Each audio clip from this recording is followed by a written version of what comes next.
Cool. All right. Welcome to another episode of The Collective Perspective. I am here with Julia from Women Who Whiskey. Julia, I think the best thing to do is just tell everyone who you are and what you do. Yeah, great. Thanks for having me. It's great to be here. I'm Julia Ritz Toffoli. I run a women's whiskey club called Women Who Whiskey, although it's not just for women. And the short version is Women Who Whiskey is a space previously in person, but these days also virtual, for people to get together and share a passion for whiskey and the community that whiskey brings.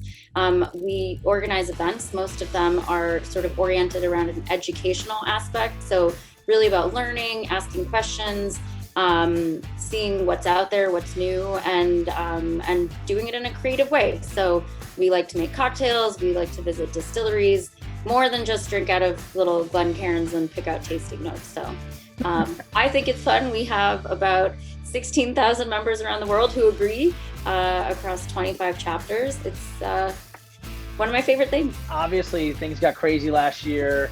Live events, I produce events, you produce events. We had to switch over to the virtual. So I would love your thoughts on how's virtual been going for Women Who Whiskey. I know we've worked with a little bit of the other chapters. So I know they've been doing it as well. So how has it been received with, one, just the consumers, and two, with the brands as well? And then how is it going? So we started doing virtual events around June. Some of our chapters were really quick to sort of pivot to virtual events immediately right after the pandemic started. But I'll say that since then, I would say the response was like really positive, and we've had a lot of interest. I think almost every event that we've done since then has sold out. Whether it was just kind of like an info session event where we didn't provide anything for our guests, so just having a brand come and chat and encouraging people to go out and buy the product on their own, or as we've done for the most part, starting around in July of last year, we've started sending out tasting kits. Those events have been really well received. I think people love to get those little kits in their mailboxes. It's almost like Christmas. Obviously, there's challenges. People miss the interpersonal contact and being able to actually go and meet people in person. But the advantages have also been that we've been able to do events across the entire country. So we've done national events across chapters. So people have gotten to interact with people that they wouldn't otherwise have met in person. And I'd say even more importantly, we've been able to do events with people from brands that are on the other side of the ocean. I wouldn't say that we would plan to pivot back 100% to in-person now that things are opening up again, because there's aspects of virtual events that I think people really like and that are here to stay. That's kind of what I was going to ask you as well. Like, do you think people are zoomed out? As things are opening, I'm sure everyone's going to get back to the live, but do you think these virtual events, as you mentioned, I mean, how many times can you get an owner on a call? I mean, do you feel, once everyone gets back out and going, do you feel like back around the holidays, are these virtual events here to stay? I think a couple of things. Yeah. So the first one is for sure that I think that distillers and people who are sort of on location for different brands appreciate being able to interact with consumers in a way that they're not usually able to. Obviously, our members love that connection straight with people who are actually producing. We had a really great event a few months ago, I think in February, with Koval Distillery, and we had a chance to talk to Sonnet. And she is, she's not able to travel the same way that Chelsea is to different events. And it was just really great to hear from her the story of how she founded the distillery from scratch. And that was something that was just really great to hear from the source. But I would say for our members also, we have a lot of members who aren't necessarily driving distance or public transportation distance from where events usually take place in the city. And we have a whole group of people that are on a waiting list to find out when we're opening a chapter near them. So for anyone who's able to participate 100% remotely, right? Like maybe you're in New Jersey and you want to come to a New York event. It's just not feasible to drive in. There's definitely situations where offering virtual events can help include people who aren't able to come to in-person events. I will say one last point is that I can't imagine how successful hybrid events would be. I'm hearing a lot of chatter from the sort of events network about hybrid events and going back to conferences that have some in-person and some virtual elements. I think that's sort of like, pardon the expression, half-assing two things. So I think as an event organizer, I would rather do either or, right? Continue to do in-person events, maybe we could set up, a video of the in-person event to make it available later, but I would steer away from fully hybrid where you have participants on Zoom that are not able to interact in the same way with people who are drinking in person together. Well, let's take a step back here. When did you start? How did you start? And why did you start this? Yeah, I'll give you the short version. I moved to New York in 2010 for grad school. And it was sort of around the time of I call it the cocktail revival. A lot of bars were popping up back then. It was when people were starting to realize that whiskey and classic cocktails were not just delicious, but also profitable. And so there were all these bars popping up, and I was really excited to get to know New York, which was a new city for me, through its bars, which was, always sort of the way that I explore a new place. And as I was doing that, I was 25 at the time, pretty young and new to the city, still a student. And I started getting a lot of reactions that I wasn't expecting, mostly from other patrons at the bar, but sometimes from bartenders. And it tended to 100% of the time be from men who were surprised to see me there drinking whiskey. And, it was reactions from, oh, wow, I didn't know women drank whiskey, or like, you like brown liquor, or sometimes like, oh, isn't that strong for you? Or wouldn't you rather see the wine list? So it ran the gamut of reactions. So that was frustrating. And I realized talking to, the new friends I was making in New York, that a lot of other women were having the same experiences as I was. And so it just started really informally. Like, I decided to organize some monthly outings with some friends from grad school, and we said, well, if they're gonna raise eyebrows at us drinking whiskey, then we're just gonna do it on our own and screw those guys. And so it was just a way to socialize and get together with new friends and get to know a city that was new to us. But over time we started getting bigger. There were logistics involved with showing up to a bar with 25 people. So I would have to call ahead. Eventually I started making happy hour deals or other stuff like that with the bartenders themselves. And eventually we started working with brands who were really interested in getting some FaceTime with a group of women who were interested in whiskey. I would say, aside from being a passion for all of us, it's probably like the number one most precious market share for most brands. And so our interest dovetailed a lot with theirs. And that's cool that you didn't just sit around and wait for everyone to change around you. Actually did something about it. That's really cool. I see a lot of people today that might just complain about their situation and not do anything about it. So, but the fact that you just went ahead and I was like, well, screw it. If you guys, are not going to be into serving us or whatever, I'm going to do it my way and do it this way. Yeah. With the women drinking whiskey now, how do you feel like it's changed? Has it gotten better? Like, are those conversations with females at the bar different than they were 10 years ago?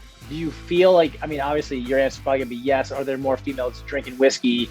And then what's the role of like women in whiskey, like literally women who are the brand ambassadors, the master distillers, things like that? Yeah, definitely. I think there's been a big change in the industry over the last 10 years. First of all, I think just more people in general are drinking whiskey. It's not just like an old man thing anymore, although a lot of old women drink whiskey too. But I think for sure, just like the general popularity of it as a category has grown, and that growth has included women and men. So I don't think the only growth has been women. And I think that, just the fact that it's become more popular, the fact that there's entire bars dedicated to it makes it a lot easier to, understand that half the patrons in that bar are going to be women, and nobody's going to be like, I wonder why all these women are here, right? It's like a new bar in a neighborhood. You expect it to attract representative demographic. But I do think that having more exposure and having more sort of facility of, say, knowledge and understanding of the category, but also just experience, and both women drinking whiskey and also other people seeing women drink whiskey, just the mystique, I think, has sort of started to disappear. And I'll note that I speak for New York and my experience here, because I tend to think now, like, would I have started Women Who Whiskey if I moved to New York in 2020? My sense is no, right? I don't think that had I moved here last year as a 30-something woman, I would have had the same experience. I wouldn't have seen the need But I get applications almost every week to start a new chapter somewhere. And most of them express some degree of, wow, I've been looking for this forever. I'm the only one of my friends that drinks whiskey. Everyone I know who drinks whiskey is a man. I'd love to see other women who drink whiskey like me and, do this in my town or my city. And so I think that we might live in a little bit of an echo chamber, not just as consumers in New York, but also as industry folks, because, this is sort of a mecca for brand ambassadors, and you can't throw a stone without hitting one. And most of them are women now. I will say that's a change. When I first started doing events, I would say there were many more men brand ambassadors. Now there's a lot of women, and not just in whiskey.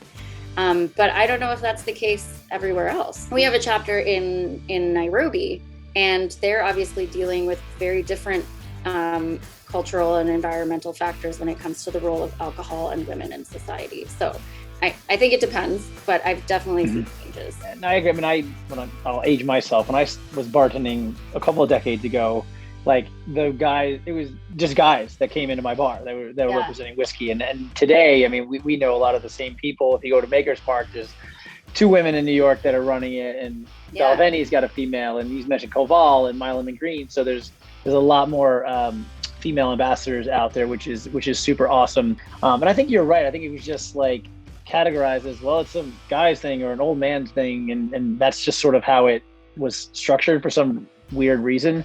Well, the irony is that I think that misconception has really come out just of like the Mad Men era, because, women drink a lot of whiskey during Prohibition and before. Women have historically had a really like significant role in whiskey production. Most, before the industrialization, whiskey was a cottage industry, and cottage industries took place at home. Women were distillers. That was like, if they had Tinder in like 1776, they would have wanted to put like makes good whiskey at home as like under the list of like wifely characteristics that you look for, right? Like it's definitely historically has never been just a masculine drink. I think this sort of, post World War II regression to gendered stereotypes, I think is responsible for the way that we see whiskey as a man's drink today. You mentioned 25 chapters, 16,000 women, like that's awesome. That tree, that seed that you planted that's grown into a tree with a lot of branches is super cool, and it was definitely needed. I want to take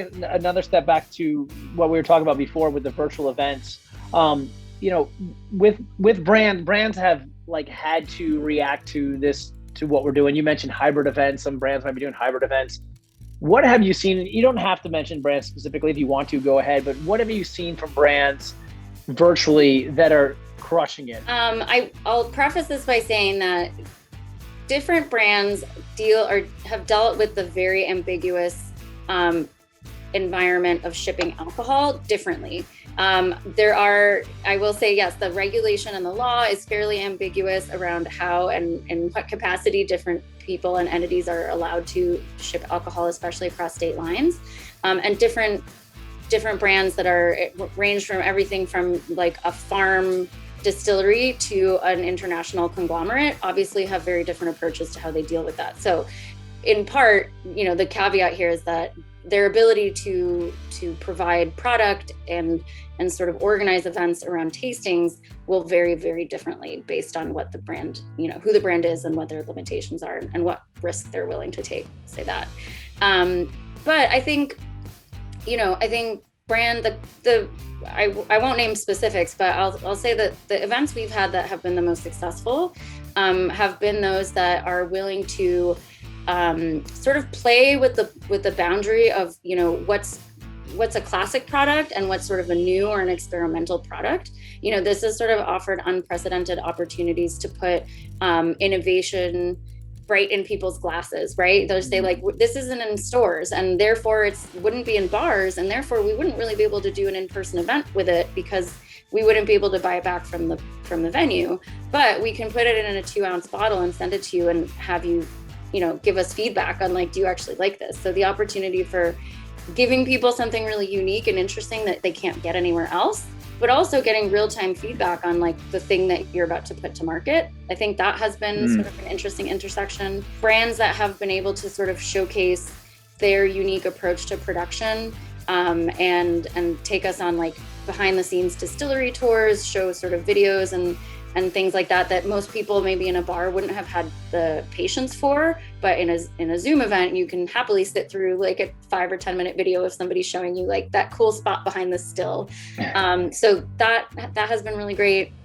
And I think in general, brands that have also been creative around not just doing a straight tasting, but integrating things like cocktail production or even other brands, right? We've done events where it's like the focus of the event is tiki drinks, right? And so that represented a specific whiskey brand because we were doing whiskey tiki, but also we showcased other spirits and other types of ingredients that would go in that cocktail. And so in a sense, they had to share the stage more than they would if you were doing an event where it was just like, okay, we're tasting expressions A through C of this one whiskey.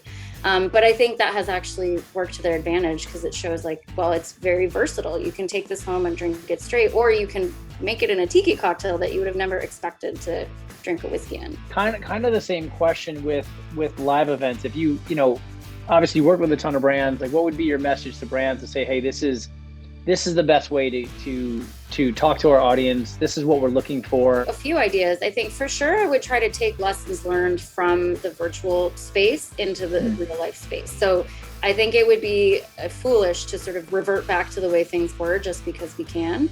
I think there's a lot of lessons to be taken, some of which we already talked about, right? Like being able to integrate, whether it's on a live feed or in person, someone higher up at the distillery who can kind of speak to their experience. I think integrating the kind of DIY element of cocktails, that's something we already do at Women Who Whiskey, but I know a lot of brands don't necessarily do like interactive cocktail events because that can be a lot of work, but it's also really fun. And I think it translates well to people being able to buy it and use it at home, which is what you want. I don't know what else. I would say for sure that the sort of, I talked about this too, but sort of bringing the innovation element to events and making sure like, can you snag a bottle of that unlabeled thing and just pour everybody a half an ounce pour, even if it's not something that you're necessarily buying from the bar. I think there's a lot of ways that you can get people to engage with the product in a more creative way. I think especially now that there's an exponential growth in the number of distilleries and brands that are out there. So the market is pretty saturated, and not in a bad way. I don't think it's zero sum. People are willing to buy more things and try different things. On the other hand, like to a certain extent, if you're buying this bottle, you're not buying that bottle, right? It's not like you're going to go to the store and come home with 5 bottles. Unless you're me. But so I think there is a little bit of sort of what is your competitive advantage and being able to talk about, I think, an authentic story, even if that's not a story that, implies a long 60-year history to or 60s, 100-year history to pre-prohibition. One thing that we've seen a lot more of is sort of sustainability practices and people being a lot more concerned with how their brands are, contributing to a sustainable production cycle, but also kind of giving back to their community. Just making sure that the product and the identity stands out compared to others. Yeah, I completely agree. And I think the authenticity sometimes with brands, it's like, just tell us what you're doing. That's right. Really don't hide it. People misinterpret, I think, what authenticity means, right? It doesn't mean that you have this like family recipe that is maybe fake news, but you think you have to stick to it because people only want a story, right? It means tell us what you're doing. We want to know. Tell us what you're doing and why you're doing it that way. So awesome. Listen, I appreciate what you're doing. Obviously, you're in New York. Tell me a little bit about New York. What's going on right now? Reopening? How's everybody feeling? Are events going to be happening soon? I've got something planned in September. Should I be doing it in September? Tell me the state of New York right now. It's funny because as an individual human being, I am very excited about reopening. Almost everybody I know has been vaccinated. I think New York right now is inching past 70%. So awesome. It definitely feels super safe going out. I went to my first house party last weekend with people on a roof deck with people I didn't know, no masks in sight. It was wonderful. I think in terms of events, I'm cognizant that I don't want to sort of overcrowd what I think is already a very busy social calendar for many people. I know a lot of people are trying to get out of town. I think some people are still a little bit hesitant to come back to the real life space from the virtual space. So I think we're going to stick with virtual events just for the next month or two, just to give people some transition, and then probably pick up with live events in August or September. But I think in general, though, New York is bouncing back. I mean, I wouldn't expect anything less from the city. We've had a lot of very, very sad closures over the past year. And, anyone in the industry is like, your heart breaks a little bit every time you think of them. But there've also been some like Phoenix rising from the ashes stories, where there's new bars popping up, or places that closed for 9 months and somehow came back better. So they're ready. I've been going to some bars and restaurants. I sat at a bar for the first time, like to have a drink. I sat at a bar and I ordered a drink from the bartender, and there was no plexiglass between us. It was wonderful.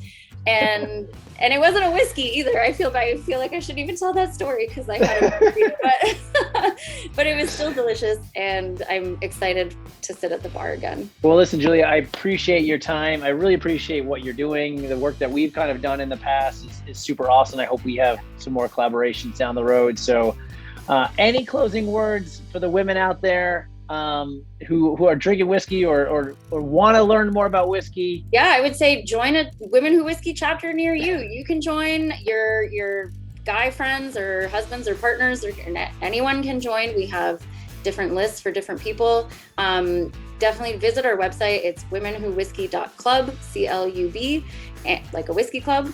And your local chapter will tell you more about what's going on near you. And the events are really fun and they're very reasonable. So I would say join that, and feel free to reach out to me on social media if you have any questions. Cool. What's your Instagram? Oh, at Women Who Whiskey with an E. Awesome. Well, listen, I appreciate you. This was super, super interesting. Thank you for your feedback. And I love it, and keep doing what you're doing. Great. Thank you for having me. This was great. Always good to see you, Walter.